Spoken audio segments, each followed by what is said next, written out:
Honda CMX1100 REBEL. Review Characterful parallel twin engine. The 2021 Honda REBEL 1100 is further proof the firm build bikes that shock you with their simplistic brilliance.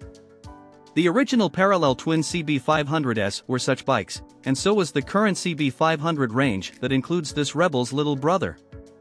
The REBEL 1100 is a genuine giggle. As nonchalantly nonplussed by bimbling along a seafront, basking in its bassy tones and admiring glances, as it is capable of blitzing a mountain road with the sort of composure plenty of naked bikes can only dream of.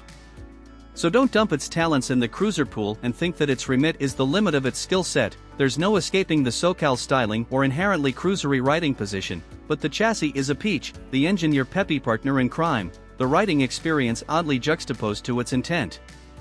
Ride quality and brakes. Barely more than a box worth of shifts after pulling away, and it's only taken meters, not miles, to slip under its spell. While many a feet-central/forward cruiser leaves you dangling off the bars like a prostrate bodybuilder attempting chin-ups on the handlebars, you sit in the REBEL in supportive calm. Engine. An Africa twin engine, you say? Well, yes, and no.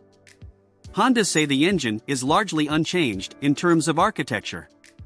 A 32% heavier flywheel for more inertia joins forces with revised valve timing and ignition settings and a suite of rider modes, 3 set, plus a user-defined 4th, to choose from, conspiring to drop the Yet's best punch down to just shy of 86 brake horsepower at 7,000 RPM and a sparrow fart over 72 lb.ft torque at 4,750 RPM. Reliability and build quality. The old adages around Honda reliability are still largely true, but they're not infallible, and this REBEL is built down to a very attractive price point using an engine from a far more expensive model. What does that mean? There must have been plenty of efficiencies made elsewhere. Value versus rivals. Blimey, the CMX1100 REBEL is cheap. Not cheap as in shoddy, flimsy, tacky or outright nasty, but as in super solid value for money. There's very little to go wrong, no glut of insurance blitzing performance to mitigate, it's probably not really sexy enough to be on any thief's top 10 nick list, and with everything accessible barring the underside of the tank without needed to wield a spanner, it's not going to need Ian's in the workshop for servicing work, either. Equipment.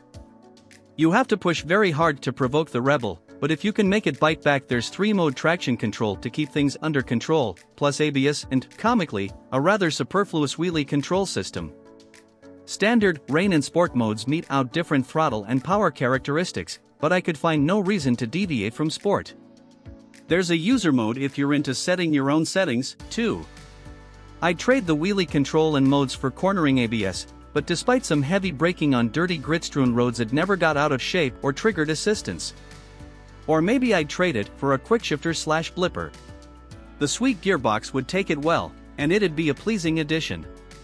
For a single-disc setup on a heavy sled, the brakes are well up to the job, too. And usefully, under the rider's seat is a handy 3-liter storage compartment and a USB-C charging point, accessed via the ignition barrel that's side-mounted on the REBEL's left flank.